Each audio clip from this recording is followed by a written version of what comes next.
दोस्तों राधे राधे, जय श्री कृष्णा और जय श्री राम। दोस्तों, एक गांव में एक बुजुर्ग आदमी की मौत हो गई। उसके बेटों, सगे संबंधी और गांव वालों ने मिलकर उसके अंतिम यात्रा की तैयारी की। उसकी अर्थी तैयार की गई और उसे शमशान की ओर लेकर जाने लगे। अभी वो लोग कुछ दूर ही पहुंचे थे कि वहां पर दूसरे गांव से एक आदमी आया।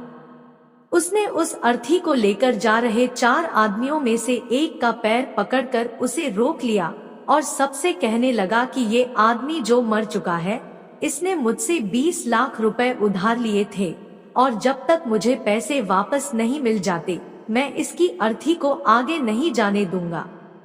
मृत व्यक्ति के बेटों ने उस आदमी से कहा कि पिताजी ने कभी इस कर्जे के बारे में हमसे जिक्र नहीं किया, इसलिए हम तो यह कर्जा नहीं देने वाले।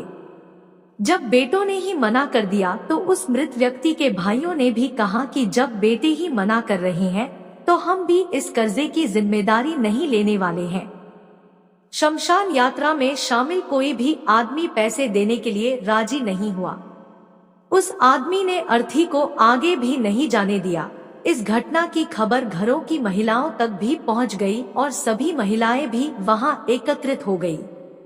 मरे हुए आदमी की एक बेटी भी थी। जब उस तक यह खबर पहुंची तो उसने एक पल भी देर न करते हुए अपने सारे जेवरात और कीमती वस्तुएं लेकर वहां पर पहुंच गई और उस आदमी को वह सारी चीजें देते हुए बोली, आप इन चीजों को बेचकर पैसे ले लीजिए।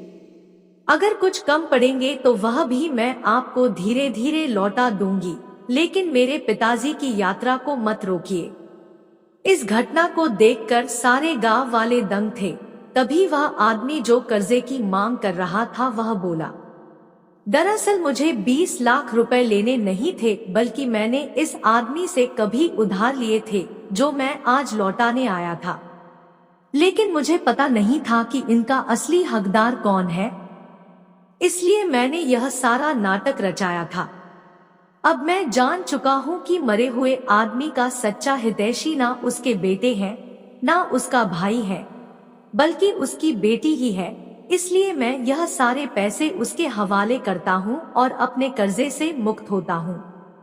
यह सब घटना देखकर वहां खड़े उसके बेटों के, भाइयों के और बाकी रिश्तेदारों के सर शर्म से झुक गए। इसलिए हमेशा दुआ करना कि हर किसी को एक बेटी जरूर हो, क्योंकि बाकी सब तो माता पिता की दौलत को अपना समझते हैं, लेकिन सिर्फ बेटियां ही हैं जो माँ बाप को अपनी दौलत से भी ज्यादा समझती है। तो दोस्तों, अगर यह कहानी आपको अच्छी लगी हो तो लाइक, कमेंट और शेयर अवश्य करें और हमारे चैनल को भी सब्सक्राइब कर दें। फिर मिलते हैं अपनी अगली वीडियो में, तब तक के लिए धन्यवाद।